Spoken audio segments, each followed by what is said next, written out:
پوری دنیا کے بادشاہ تھے سلیمان پیغمبر علیہ السلام، اور انسان ہی کے نہیں بلکہ جانوروں کے بھی، پرندوں کے بھی، جناتوں کے بھی، سب ان کے حکم سے جنات لوگ کام کرتے تھے۔ ہوا کے بھی بادشاہ تھے۔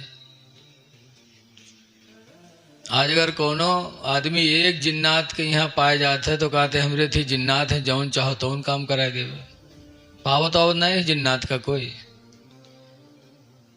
سلیمان پیغمبر پوری دنیا کے بادشاہ تھے، ان کے نکاح میں 100 بیویاں تھیں۔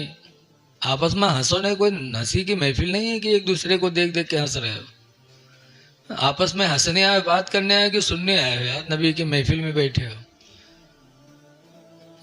با ادب با نصیب، بے ادب بد نصیب۔ با ادب بنو، بے ادب مت بنو۔ ادب سے زندگی بنتی ہے جنت بھی جہنم بھی،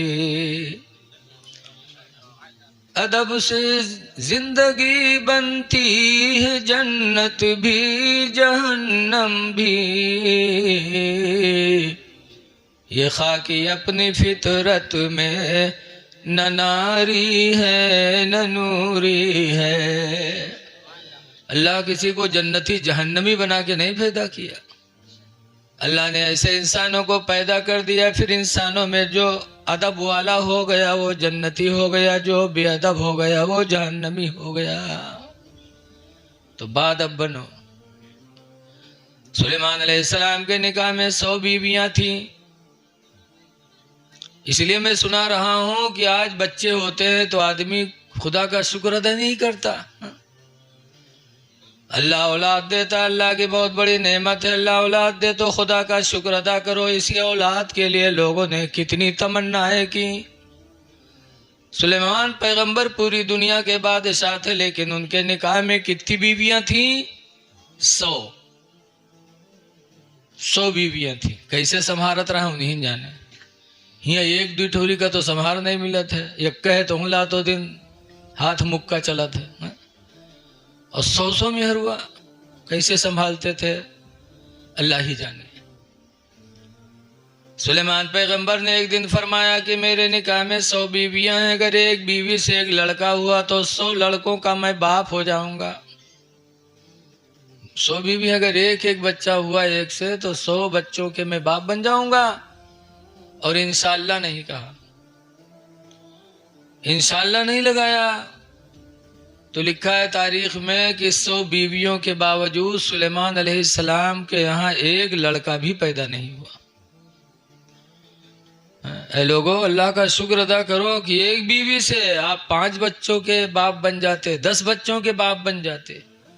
100 بیویوں کے باوجود ایک اولاد نہیں ملی۔ کیوں؟ بڑوں کا امتحان بہت ہوتا ہے۔ انہوں نے انشاءاللہ نہیں کہا تھا، اتنا نہیں کہا تھا کہ اگر اللہ چاہے گا تو ایک بیوی سے ایک بچہ ہوگا تو 100 بچوں کا باپ ہو جاؤں گا۔ انشاءاللہ نہیں کہا تھا تو اتنی میں ان کی پکڑ ہو گئی، 100 بیویوں کے باوجود بھی ایک بچہ نہیں ہوا۔ اور ہم اور آپ مہینن گزر جاتے، انشاءاللہ نہیں کہا جاتا، سب کام بن چلا جاتا۔ کیوں؟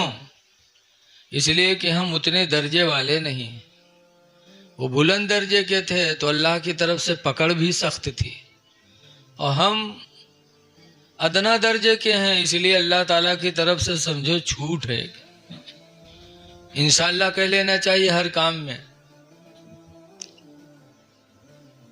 لیکن آج لوگ اللہ کی مشیت کو نہیں سوچتے کہ اللہ ہی جو چاہے گا ہوگا۔ ایک سیٹھ صاحب تھے، اپنے گاؤں سے نکلے، راستے میں ایک مولوی صاحب مل گئے۔ مولوی صاحب نے سلام کیا، پوچھا سیٹھ جی کہاں جا رہے ہیں؟ کہا گھوڑا بازار جا رہا ہوں گھوڑا خریدنے۔ مولوی صاحب نے کہا انشاءاللہ کہہ لو کہ انشاءاللہ گھوڑا خریدنے جا رہا ہوں۔ سیٹھ جی کہیں یار مولوی تمہارے لوگوں نے بات سمجھ میں نہیں آوت، جب پیسہ ہمرے جیب میں ہے اور گھوڑا بازار میں بکاتا ہے تو انشاءاللہ کے کون ضرورت؟ کہ نہیں انشاءاللہ کہہ لو، کہیں چلے جاؤ مولوی سامنے سے تم۔ آج کل جکے نتیپن کہو نہیں چلت ہے، مولوین پر چلت ہے، ناک پوچھک تمیز نہیں اور مسجد کے امام پر حکومت کری ہے۔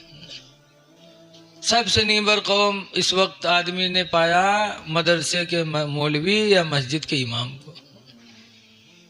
اے لوگوں، ان لوگوں پر حکومت نہ کرو بلکہ ان کو اپنا حاکم تسلیم کرو. دین کی معلومات، دنیا کی کوئی بھی بات ہو ان سے پوچھو. بہرحال مولوی کی ڈانٹے کہ مولوی چلے جاؤ تھے سے. مولوی بھی چلو چپ ہی گئے. وہ بیچارے سیٹھ جی گھوڑا مارکیٹ گئے اور وہاں گئے، گھوڑا پسند کیا، بات چیت طے ہوئی، پیسہ طے ہوئی. پھر سیٹھ جی جیب میں ہاتھ ڈالے تو ہاتھ نیچے چلا گیا. دیکھا جیب کٹ گیا، پیسہ ندارت، تو سیٹھ جی کی جہاں سانس تھی وہیں رک گئی. تھوڑی دیر بعد جب سکون ملا تو سیٹھ جی واپس آئے، اور واپس آئے گاؤں پہنچے تو اتفاق سے وہی مولوی مل گئے. مولوی صاحب نے سلام کیا، کہا سیٹھ جی گھوڑا لائے؟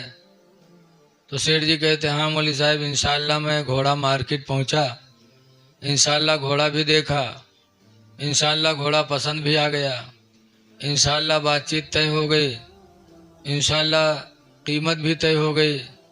پھر انشاءاللہ جیب میں ہاتھ ڈالا تو انشاءاللہ ہاتھ نیچے چلا گیا. تو مولوی صاحب کہتے ہیں اب انشاءاللہ کا ٹائم چلا گیا، اب بکا کرو، اب انشاءاللہ سے کام ہونے والا نہیں. ہر کام اللہ کی مرضی پر چھوڑا کرو، بغیر اللہ کی چاہے کچھ نہیں ہو سکتا. تو اللہ مال دے دے تو دنیا چمک جائے، اولاد دے دے تو دنیا چمک جائے. اس لیے مال پا کر بھی خدا کا شکر ادا کرنا چاہیے، اولاد پا کر بھی خدا کا شکر ادا کرنا چاہیے. یہ عقیقہ بھی شکر الہی ہے.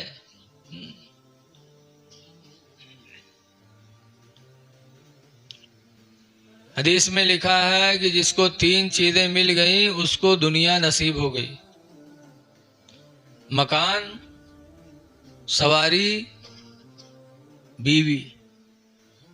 جس کو مکان اچھا مل گیا، سواری اچھی مل گئی، بیوی اچھی مل گئی، سرکار فرماتے ہیں اس کی دنیا چمک گئی. تو مال اور اولاد یہ دنیا کی زندگی کی زینت ہے. لیکن ایک جگہ اللہ تعالیٰ نے قرآن کریم سورہ تغابن میں فرمایا ہے: یا ایھا الذین آمنوا، اے ایمان والو، ان من ازواجکم واولادکم، بے شک تمہاری بیویاں اور تمہارے لڑکے، عدو لکم، یہ تینوں تمہارے دشمن ہیں. بیوی دشمن، اولاد دشمن. ایک طرف تو اللہ فرماتا ہے مال اور اولاد دنیا کی زندگی کی زینت ہے، دوسری طرف اللہ فرماتا ہے کہ بیوی اور اولاد یہ تمہارے دشمن ہیں. بیوی دشمن؟ کون بیوی؟ وہ بیوی جو اپنے شوہر کو اچھے راستے سے ہٹا دے، وہ بیوی دشمن ہے. جو بیوی اپنے شوہر سے فرمائش کر کر کے شوہر کو حلال و حرام کا فرق نہ کرنے دے، وہ بیوی دشمن. جیسے آج کل بہت سی بیویاں فرمائش کرتی ہیں، فلانے کے گھر میں آئی ہے، ہمارے گھر میں آئی ہے، وہ کی ہے یہ چیز ہمارے یہاں نہیں ہے، تمہارے کمائی میں آگ لگ گئے، تم کب لئی ہو. اب بیوی کے چکر میں آدمی حلال حرام کا فرق چھوڑ دیتا. ایسے جو بیوی اپنے شوہر کو شوہر کے ماں باپ سے الگ کرا دے، بھائیوں سے رشتہ ختم کرا دے، بہنوں سے رشتہ ختم کرا دے، وہ بیوی دشمن ہے. بیویاں دشمن ہیں، اور بیویاں رحمت الہی بھی ہیں. جو بیوی شوہر کو گناہوں سے بچا لے جائے اور شوہر کو سکون کی زندگی دے دے، وہ بیوی رحمت ہے.